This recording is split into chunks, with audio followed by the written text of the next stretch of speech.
Olá pessoal, tudo bom com vocês? Sejam muito bem-vindos a este canal. Hoje gostaria de falar um pouquinho para vocês sobre sonhos, tá? Sonhos é um tema bastante interessante, um tema que tem várias abordagens para serem feitas, várias formas de se enxergar essa questão, e eu gostaria de trazer aqui para vocês, obviamente, a forma de pensar um pouco mais mística, mais esotérica, espiritualista, de se enxergar a questão dos sonhos. Lembrem, claro, que existem várias abordagens de sonhos, várias formas de se enxergar essa questão. A nossa aqui condiz com a forma como nós trabalhamos aqui no nosso canal, tá? Vamos lá então. Por que eu quero falar sobre sonhos para vocês? Bom, porque eu venho estudando essa questão dos sonhos, dessa parte mais espiritualista, desde o ano passado, com um pouco mais de afinco, por causa do Ekankar que eu estou participando.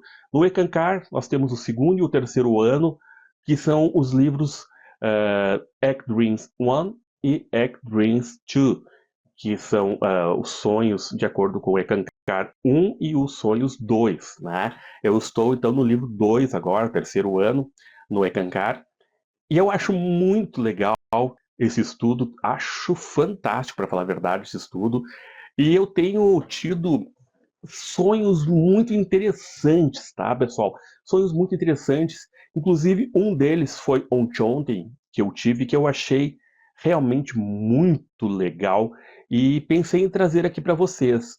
Porém, antes de eu falar do meu sonho, que ele é um sonho místico, então ele está muito mais voltado para uma experiência astral, tá?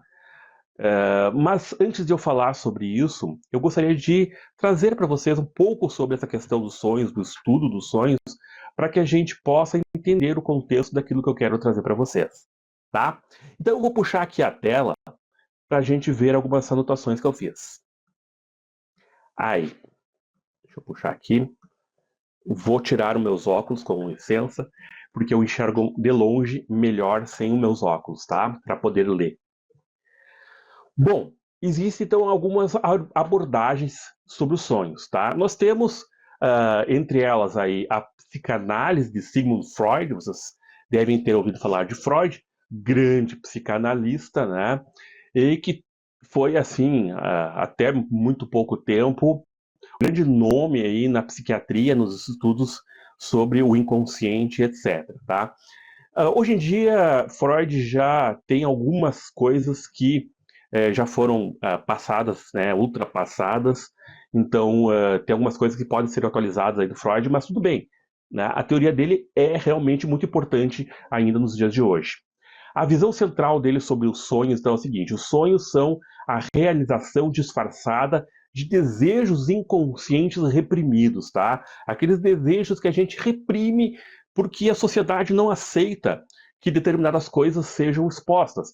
Então a gente reprime determinados desejos e esses desejos acabam se manifestando durante os sonhos. Então nós temos ali três mecanismos, que é o conteúdo manifesto, que é lembrado no sonho, o conteúdo latente, que o significado inconsciente por trás do sonho, né? O que aquele sonho quis nos dizer, tá? A gente lembra lá, sei lá, vamos dar um exemplo aí de uma vaca voando. Aí, isso é o conteúdo manifesto. Mas o que está latente sobre isso? O que quer dizer essa vaca voando, tá? E os mecanismos de censura, que são condensação, deslocamento, simbolização, tá? Função: permitir que desejos inaceitáveis se expressem de forma segura. Determinadas coisas que a gente não quer que os outros saibam, que os outros conheçam sobre nós, se manifestam lá nos nossos sonhos, tá? Essa é a versão psicanalítica. Temos aí a versão do discípulo do Freud, o Carl Jung, da psicologia analítica, que tinha uma abordagem muito mais espiritualista, até vamos dizer assim. Ele gostava muito de espiritualidade, então ele tinha uma abordagem mais simbólica, mais espiritualista sobre o assunto, tá? Então a visão central: os sonhos revelam conteúdos do inconsciente pessoal nosso, mas também no inconsciente coletivo, tá? Jung falava numa consciência coletiva que ligava todas as pessoas. Os conceitos chaves, ele fala em arquétipos, né, imagens que são universais, sombra, ânimos e self, ele fala ali, tá? Então, os arquétipos são esses modelos universais que a gente acaba trazendo para dentro do sonho, tá? Ele fala de símbolos que devem ser compreendidos dentro da jornada de individuação, né? Que vai depender muito de cada um. Uma cobra pode significar uma coisa para um, mas pode significar uma coisa para outro, né? Então, função: ajudar na integração da psique, promovendo equilíbrio entre consciente e inconsciente. Temos aí a escola behaviorista, né, o behaviorismo, que tem a visão central, que tem muito pouco de interesse nos sonhos. O foco está no comportamento observável, né, porque behave em inglês é comportamento, né. Então o behaviorismo ele tem muito a ver com o comportamental, com aquilo que você faz no dia a dia, tá? Por isso a questão do inconsciente, para eles não dão atenção para isso no behaviorismo, tá? O inconsciente é algo que fica relegado lá para Jung e lá para Freud. Os sonhos não têm função psicológica significativa, são subprodutos da atividade cerebral, tá? Alguns aí, representantes são o Skinner e o John Watson. Bom, a neurociência, né? A teoria da ativação, síntese de Hobson e McCarley. A visão central: os sonhos resultam da atividade aleatória do cérebro durante o sono REM, tá? Que é o sono onde há a movimentação dos nossos olhos. Quando há essa movimentação dos nossos olhos é porque nós estamos sonhando, tá? Rapid eye moves, movimento rápido dos olhos, tá? Função: o cérebro tenta dar sentido aos estímulos internos caóticos. E não tem, para eles o sonho não tem simbolismo nenhum, não significa nada, é apenas uma descarga da nossa mente para liberar aí a sujeira mental do porão inconsciente ali. Então não tem significado nenhum, não tem simbolismo nenhum, não quer dizer nada. A vaca voando lá é simplesmente uma vaca voando, não tem nada de significado. A psicologia cognitiva tem a visão central: os sonhos refletem os processos mentais e cognitivos do sonhador. Função: processar emoções, resolver problemas, consolidar memórias. Tá? Perspectiva prática: os sonhos podem ter valor adaptativo e reflexivo. Né? Então, na psicologia cognitiva, esses sonhos eles podem trazer alguma explicação para a gente refletir sobre as coisas. Tá? 6. Fenomenologia e o existencialismo. Visão central: os sonhos expressam a experiência vívida do sonhador, sua angústia, escolhas e projetos existenciais. Exemplo: Ludwig Binswanger, eu acho que é o Binswanger, não sei bem. Enfim, via os sonhos como expressões do modo de ser no mundo do indivíduo. Tá?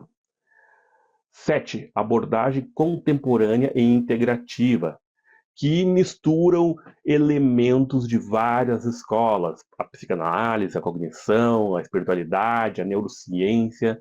Tá? Exemplo: interpretação dos sonhos como ferramenta terapêutica em psicoterapias integrativas e transpessoais, que é uma visão que eu acho bem mais legal, né? É uma visão que vai integrar Freud, Jung, né? Skinner, vai buscar aí uma visão mais ampla de tudo isso, fazendo um conjunto de ideias, nem só Freud, nem só Jung, né? Mas uma junção dessas formas de pensar, da neurociência, etc. Né? Então tem um pouco de cada coisa. Tem sonhos que talvez não tenham significado nenhum, tem outros sonhos que talvez tenham algum significado, talvez estejam ligados a alguma simbologia, a algum arquétipo muito antigo, enfim, né? Aí vai ser preciso ser analisado, e isso é feito aí nas terapêuticas que a psicoterapia integrativa faz e transpessoal, tá? Bom, e aí vem a parte que começa a nos interessar aqui mais agora, né? Que é as abordagens mais espiritualistas e religiosas dessa questão. Nós temos aí nessas três religiões monoteístas que são a base da nossa sociedade aqui ocidental: o cristianismo, o judaísmo e o islamismo. Aliás, eu botaria o judaísmo antes, que é mais antigo, depois cristianismo, né, e depois islamismo, na ordem de datas. Então, os sonhos podem ser mensagens divinas, revelações ou advertências, né, revelações proféticas. A gente vê isso muito na Bíblia, Josué, entre outros, que tinham sonhos, e esses sonhos eram interpretados e podiam dar aí alguns significados muito importantes para a vida das pessoas, como o sonho das 7 vacas magras, 7 vacas gordas, feito lá, a interpretação feito lá para o faraó do Egito, né?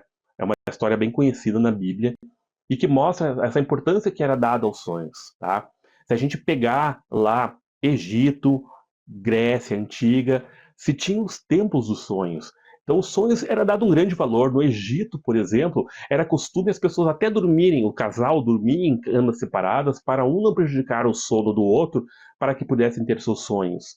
E durante a manhã era comum eles conversarem sobre os seus sonhos, uh, contarem seus sonhos, tentarem entender os seus sonhos, e quando não conseguiam, iam então até os templos do sono, aonde os sacerdotes iriam então explicar o que significava aquele sonho ali para eles, tá?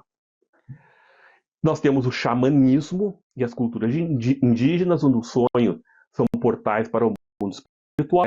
Então a gente vê os rituais xamânicos. O xamanismo fala muito sobre isso, sobre sonhos.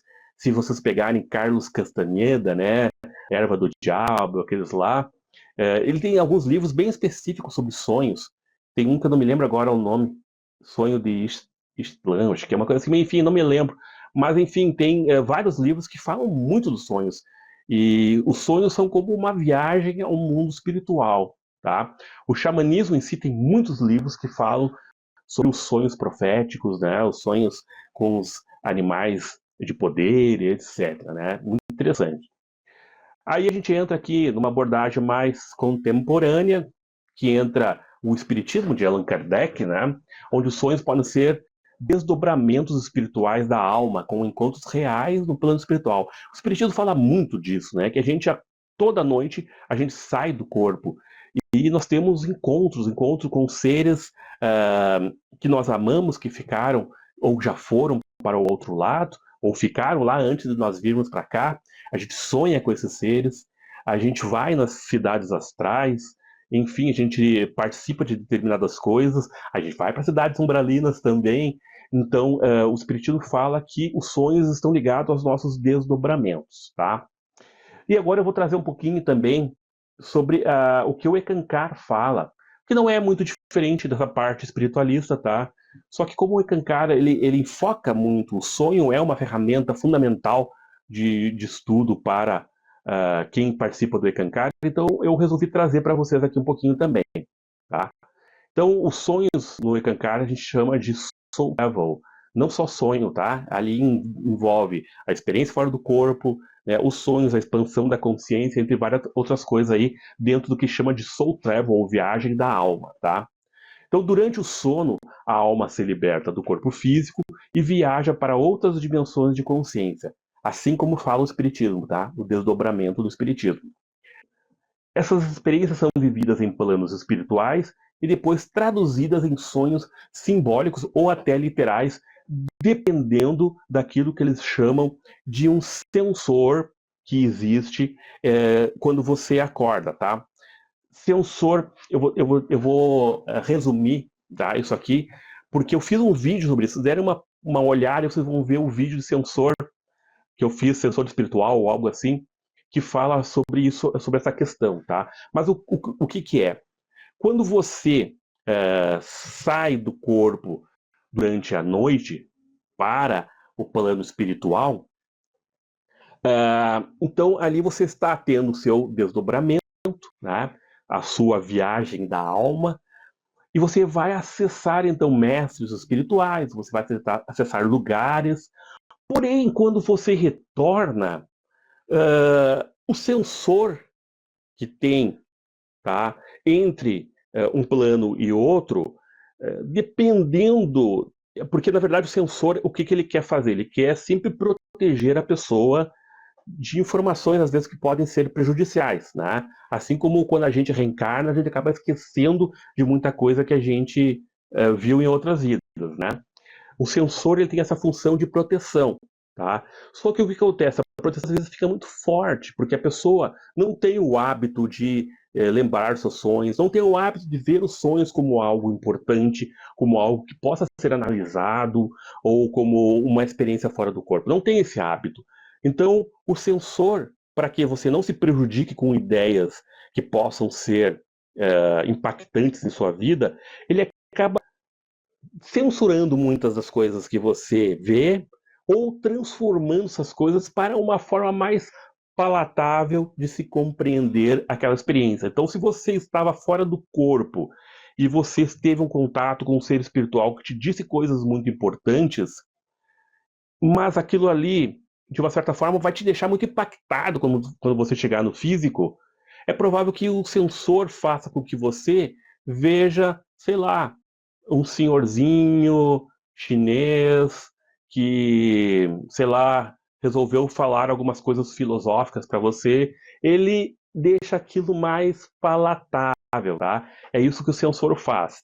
No nosso estudo lá, na parte que ela é paga, no canal para membros, aí na parte de membros, nós estamos estudando o livro Astral Dynamics, do Robert Bruce, tá? De dinâmicas astrais, e ele fala justamente sobre o que ele chama de mind split. Ele diz que nós temos a mente-corpo físico, nós temos a mente-corpo astral e nós temos a mente-corpo onírico. Ele faz uma separação assim. Então, quando nós saímos do corpo e acessamos uma projeção astral ou um sonho, quando nós retornamos, toda essa memória teria que vir para o corpo físico. Porém, essas memórias, as três juntas, nem sempre acontece. E a gente não lembra do que a gente se projetou, a gente não lembra do que a gente viu, a gente não lembra, às vezes, nem nossos sonhos, tá? Então, há essa dificuldade em trazer essas informações. Uma porque você não está habituado a fazer isso, outra porque você normalmente não dá atenção para isso e a mente entende que isso não é importante, outra porque a mente talvez queira te proteger de alguma coisa, né, deixar as coisas mais palatáveis, outra porque você às vezes nem criou sinapses neurológicas para esse tipo de trabalho, que é o que você faz quando você começa a anotar os seus sonhos, né, começa a ter o seu diário ali, né, projetivo, onde você anota todos os seus sonhos, projeções, sonhos místicos, aqueles sonhos mais significativos, você anota ali, e aí você vai aos poucos dando para o seu cérebro a informação de que isso é importante. Então você vai criando sinapses que te fazem começar a lembrar mais nitidamente dos sonhos, lembrar mais literalmente do que você viu lá do outro lado, e enfim começar a ter uma vivência maior nesse aspecto espiritual, tá? Bom, 2. Sonhos como uma forma de ensino espiritual. Então, mestres espirituais, somente o Mahanta, que é o guia espiritual do Ekankar, lembra, estou falando do Ekankar aqui, tá? Então, o seu guia espiritual, o Mahanta, que o Mahanta tem dois aspectos, né? Ele tem o seu aspecto físico, que é aquela pessoa que comanda o Ekankar, que organiza o Ekankar, tem muitos livros escritos, etc. Mas também ele tem uma função espiritual que é auxiliar todas as pessoas do Ekankar, todos os membros do Ekankar, nas suas experiências internas. Então, ele com frequência aparece nos sonhos das pessoas e auxilia as pessoas a ter contato com os amparadores que são do Ekankar, o Rebatartar, entre outros, além de ter sonhos que te ajudem a compreender situações importantes para a sua vida, tá? Então, essas são as funções principais do Mahanta. Bom, então, mestres espirituais, tem vários mestres espirituais dentro do Ekankar, especialmente o Mahanta, que é esse que eu estava falando agora, podem aparecer nos sonhos para instruir, orientar e ajudar a resolver questões da vida. Os sonhos funcionam como salas de aula da alma. Olha só que interessante isso. Os sonhos funcionam como salas de aula da alma. E vocês vão ver isso depois quando eu for contar o meu relato, por que eu quis trazer para vocês todas essas informações, para depois eu contar o meu relato, porque eu vejo justamente como isso, tá? como o aparecimento de um mestre espiritual ali e uma sala de aula ali que me ensinou uma questão muito importante, tá? Vamos continuar antes de você. Como lembranças de vidas passadas também acontece quando você acessa aquilo que eles chamam de plano causal, tá? Ou seja, o plano das causas e efeitos. Ali você vai ter acesso às suas vidas passadas, o que você foi, o que você fez, etc. Tá? Isso aparece muitas vezes em sonhos. Prática consciente dos sonhos. Os praticantes aprendem a se tornar mais conscientes durante o sono e a lembrar dos sonhos com clareza, registrando em diários espirituais. Isso é a prática que a gente tem lá no Ekankar, tá? As técnicas incluem, são várias formas de se treinar essa questão, né? Mas uma delas sempre é a utilização do mantra Ryu.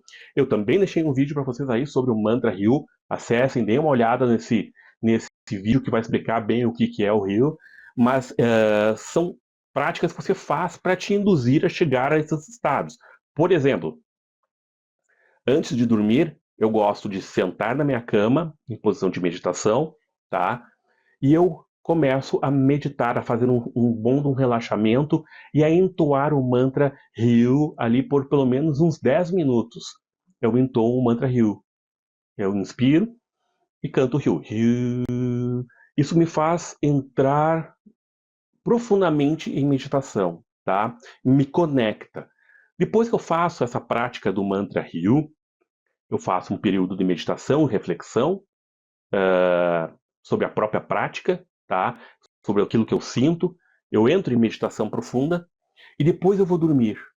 Só que aí quando eu vou dormir, eu já estou num estágio muito bom para ter as experiências, tá? Então aí acontecem de ter sonhos muito interessantes, sonhos muito instrutivos, que estão longe de ser apenas descargas, lixos do cérebro, como diz a neurociência, talvez estejam muito ligados ao que Jung fala, né? Pode ser as teorias integralistas, etc., a psicologia transpessoal, talvez tenha muito a ver com isso, mas são sonhos que realmente trazem coisas muito interessantes. Às vezes a gente quer raciocinar demais, racionalizar demais, né? Querer dar explicações para os nossos sonhos e acaba deixando de lado o que realmente importa, que é a mensagem, né, que está sendo passada.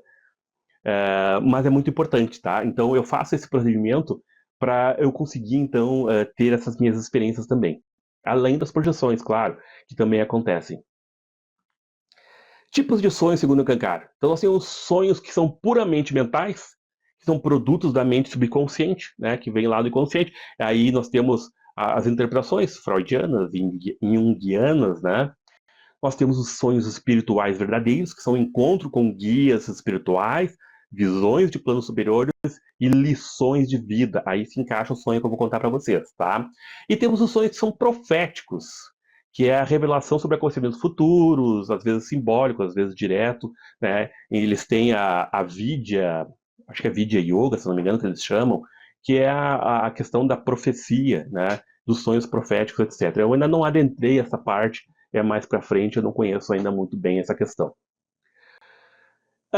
O Ekankar ensina que os sonhos são uma maneira mais acessível para a alma despertar para a sua verdadeira natureza divina e aprender a se mover conscientemente além do mundo físico. Aí ele dá aqui uma dica de livro, The Art of Spiritual Dreaming, do Harold Klemp, e Unlock the Puzzle of Your Dreams. Esse último eu não tenho, a arte do sonho espiritual é este aqui, tá? Eu tenho aqui um livrinho bem interessante, está todo sublinhado, né?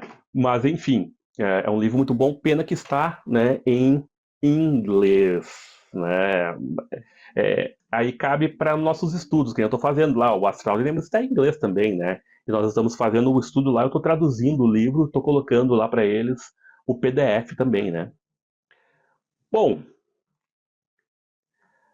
alguns exemplos aqui que eles dão de sonhos segundo o Ekankar: sonhar com um mestre iluminado, pode ser um encontro real com uma Mahanta ou outro guia espiritual, voar ou atravessar paredes, né? Sinais de projeção da alma, experiência fora do corpo, né? Ouvir música celestial ou ver luz dourada, né? Para eles é muito significativo quando a gente vê a luz dourada, porque essa luz dourada representa um plano mais alto espiritual, tá? Ou também, às vezes, algum som diferente, uma música, às vezes o som de uma flauta ou algo do tipo. Visitar escolas, templos, salas de aulas, aprendizado espiritual real nos planos internos, tá? E agora eu vou contar para vocês aí o meu relato. Deixa eu puxar a minha imagem aqui. Aí... E agora, então, eu vou contar para vocês o meu sonho que eu tive, né, que para mim foi bastante impactante, bastante interessante e me fez pensar em fazer este vídeo aqui para vocês. Eu sonhei, eu andei semana passada um tanto quanto saudosista, vamos dizer assim, das pessoas da minha família que desencarnaram, meu irmão, né, eu tinha muita ligação com meu irmão de 53 anos que faleceu de um ataque cardíaco, e minha mãe, posteriormente, que faleceu logo após, cerca de 6 meses após, porque ela estava com problema já cardíaco, né, por causa de uma doença autoimune, e aí acabou prejudicando o coração dela. E quando meu irmão faleceu, ela ficou bastante triste já, ela não estava bem, né?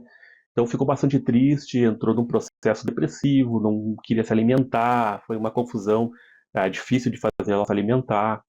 E foi indo que chegou o momento em que ela teve que ser hospitalizada, e lá no hospital ela acabou tendo uma parada cardíaca e não retornou. Bom, então, por causa desse saudosismo que às vezes bate, eu estava sempre na casa da minha mãe.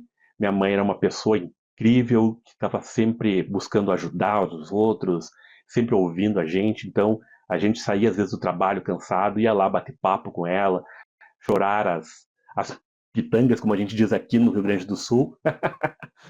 E aí, no fim, né, a gente acaba sentindo muita falta desse calor humano, né, dessa conversa, etc.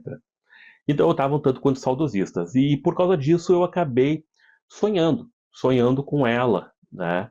E que eu vi ela e que ela estava triste, etc e tal. Foi um sonho meio maluco ali no começo, né? E aí eu saí daquele lugar onde ela estava, saí tristonho, né? Que eu queria que ela estivesse bem, etc. E aí eu sentei numa rua, passando aquele local onde eu estava, eu sentei numa rua, me encostei assim numa casa que tinha ali. É interessante como eu lembro perfeitamente do local, perfeitamente da sensação do tato, né, do local onde eu estava e de tudo que eu estava vendo. É muito perfeito, tá, gente? E aí eu fiquei olhando para o céu, vi aquele céu limpo, estrelado, coisa mais linda. É, vi um UFO, vi um OVNI passando, até aquilo me chamou a atenção, nossa, que legal, né, e coisa assim. Mas nisso, eu sentado ali um tanto quanto tristonho, né, veio uma pessoa e sentou do meu lado, né. Na verdade, eram mais de uma pessoa, eles vieram vários ali, mas um sentou bem do meu lado, né. Eu até me arrastei um pouquinho pro lado, assim, já tinha que sentar bem do meu lado, né, não me deixa nem curtir minha fossa sozinho aqui. E ele sentou bem do meu lado, assim, encostou em mim, né? E começou a puxar papo, começou a puxar conversa aleatória, né?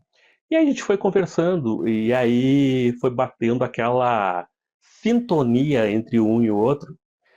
E aí eu comecei a contar algumas coisas para ele, né? E aí ele começou a falar para mim e me dar lições fenomenais.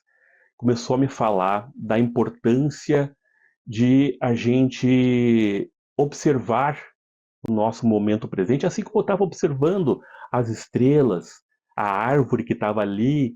Eu me lembro que eu olhei, tinha 3 árvores assim, né? Eu olhei para as árvores, né? E aí ele disse a importância de a gente olhar para as coisas e a gente sentir a energia das coisas e sentir o quanto a gente também é privilegiado de estar ali, né? De estar presenciando todas essas coisas, de estar vivendo aquele momento e o quanto é importante o momento do agora, não o depois. não o depois que vai vir a acontecer. Eu queria que tal coisa acontecesse para mim, que eu queria chegar a tal objetivo, queria tanto conseguir tal coisa, né? Mas não ficar jogando lá para frente as coisas. Claro que a gente tem que planejar o futuro da gente, mas não ficar jogando lá para frente as coisas, mas estar focado, e não só focado no agora, mas curtindo o agora, aproveitando esse momento que é único. É um momento único, é um aprendizado único, é uma experiência única, me dizia ele, né? E que eu tenho que aproveitar essa experiência única e dar atenção para o que realmente importa. Que eu também não tenho que ficar olhando para trás e pensando, poxa, eu podia ter feito diferente certas coisas. Eu podia ter modificado certas coisas. Eu podia ter feito tal ação diferente. Poderia, mas não fez. Então, agora é você focar no que pode fazer agora, né? E aí ele começou a me trazer essas lições todas, me falou muita coisa que se assemelha muito ao que o budismo fala. Parecia que eu estava ouvindo um monge budista do meu lado falando sobre a importância do momento presente, a importância da mente silenciosa e reflexiva, silenciosa no sentido de estar pacificada, né? Entre várias outras coisas que ele foi me dizendo. Aquilo ali durou por um bom tempo, depois nós nos levantamos, nós caminhamos, nós passamos por um local que tinha uma. Como é que eu vou explicar? Era um local como se fosse um poço, mas ele tinha uma aguinha caindo assim, parecia uma coisa oriental, assim, muito interessante, sabe? Uma aguinha caindo assim, som de água e coisa assim, enfim. E ali estava escrito uma frase que era extremamente inspirativa. Eu não consigo me lembrar agora, eu teria que olhar nas minhas anotações, mas extremamente inspirativa aquela frase. Eu, inclusive, mostrei para ele: olha essa frase. E ele sorriu e ele deu mais um discurso em cima daquela frase, falando da importância realmente daquelas vivências e daquele e de aprender a ter paciência com as coisas, a refletir e tentar compreender os momentos e passar por os momentos, ter resignação com muitas coisas e saber realmente desfrutar todas as experiências que a gente está tendo, que são únicas. Então, foram várias coisas que ele foi me dizendo, nós fomos caminhando. Posteriormente a isso, eu acabei encontrando o meu irmão, que estava muito alegre, como sempre, né? Eu abracei ele, etc. E, enfim, logo após isso, eu acordei no meu corpo, né? Quase que em lágrimas, de tudo aquilo que havia sido dito para mim, de uma sabedoria profunda. Me impactou muito, sabe? Impactou muito e me fez repensar muitas coisas, né? E sair daquele saudosismo para uma compreensão de que é, é, é, é, sim, temos que ter saudades, claro, isso é normal, isso faz parte, mas nos deixarmos abalar espiritualmente, não. Nos deixarmos ficar tristonhos, não. Vamos compreender as situações, aproveitar esse momento que eu estou ainda aqui encarnado e que eu posso fazer muitas coisas, fazer essas coisas, né? Conseguir melhorar o que é preciso melhorar no aqui e agora, porque eu estou aqui para isso. E também aproveitar os meus momentos na espiritualidade. Então, para mim foi uma grande lição, sabe? E me mostrou ali um sonho que não era apenas um sonho, né? Um sonho muito significativo. E eu não vou classificar como uma projeção astral porque é diferente de quando eu estou consciente, fora do corpo, etc. Talvez tenha sido uma rememoração com alguns filtros aí oníricos, pode ser que sim, né? Mas enfim, sem tentar muitas explicações, o importante é que realmente aquilo tudo ali foi de muita significação para mim. E me trouxe vários ensinamentos ali que às vezes eu fico pensando assim, como eu gostaria de ter um mestre espiritual, que nem muita gente fala, né? Por que eu não tenho aí um mestre que vem aqui e diz as coisas, né? Eu tenho. Eu tenho, tá aí no plano espiritual, foi aí me dizer várias coisas. Basta a gente saber ouvir, né? A gente estar atento e ouvir, né? E graças a Deus eu estava atento para ouvir. Então eu recebi várias lições aí. Então, pessoal, fica aí esse vídeo para vocês sobre sonhos, esse apanhado geral aí sobre sonhos. Falei aí sobre o Ekankar também, que eu tenho aprendido bastante com eles. E eu acredito que também possa ser útil para vocês essas reflexões. Um grande abraço, pessoal. Obrigado por me ouvir até agora. Paz profunda e até o próximo vídeo. Fiquem com Deus e prestem atenção no seu amparador.